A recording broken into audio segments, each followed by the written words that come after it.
Hello everyone, welcome to our channel. మేము మొన్న విజయనగరం బోనాలు ఎత్తడానికి వెళ్ళామని చెప్పాం కదా. అక్కడికి వెళ్ళేసరికి 11:30 to 12 అలా అయిపోయింది. వెళ్ళి కొద్దిసేపు కూర్చొని భోజనం చేసేసి కొంచెం సేపు అలా తిరిగేసరికి తర్వాత వెంటనే ఇంకా సారీ పెట్టడానికి అన్నీ రెడీ చేయడము, బోనాలకి రెడీ చేయడము అన్నీ స్టార్ట్ చేశారు.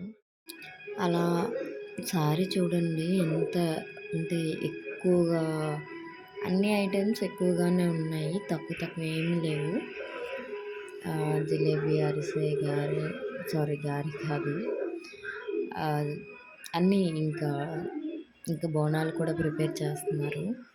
అందరూ ఒకవైపు రెడీ చేస్తూ ఉంటుంటే ఒకవైపు చూస్తూ ఉన్నారు.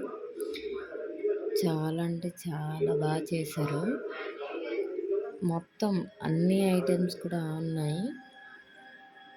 సో బాగానే పెట్టారు. ఇంక వెంటనే బోనాలు మేము దీపం వెలిగించడము అన్నీ స్టార్ట్ చేసాము. ఇంకా స్టార్ట్ చేసి బయటకు వచ్చాము. కాసేపు అప్పుడు కొబ్బరికాయలు గట్రా కొడతా ఉంటారు కదా, అవి కొట్టారు. కొట్టిన తర్వాత స్టార్ట్ అయ్యాము. అక్కడ 3:30 to 4 మధ్యలో స్టార్ట్ అయ్యాము. అక్కడికి గూడు దగ్గరికి, అమ్మవారి దగ్గరికి వెళ్ళేసరికి 5:30 to 6 అలా అయిపోయింది. అందరూ అది కాక ట్రాఫిక్ కదా మధ్యలో. సో నడిచే దూరం ఎంతో లేదు. టీటీడీ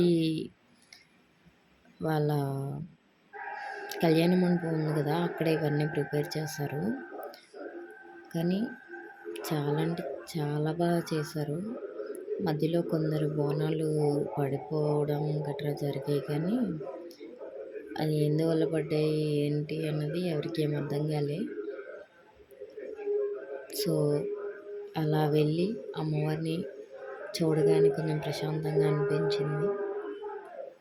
బాగుంది. అమ్మవారు కూడా చాలా కళగా ఉన్నారు. అమ్మవారు బోనం సమర్పించి బయటికి రాగానే కోలాటం చూసాం గైస్. కోలాటం కూడా చాలా బాగా చేశారు. ఐస్ క్రీమ్స్ తింటా అలా ఏం తినలేక కాలు కూడా చాలా కాలుతూ ఉండేవి, ఎండ కాస్తూ ఉండేది కదా. సో అలా గుడికి వెళ్ళిపోయి అమ్మవారికి బోనం సమర్పించేసాము.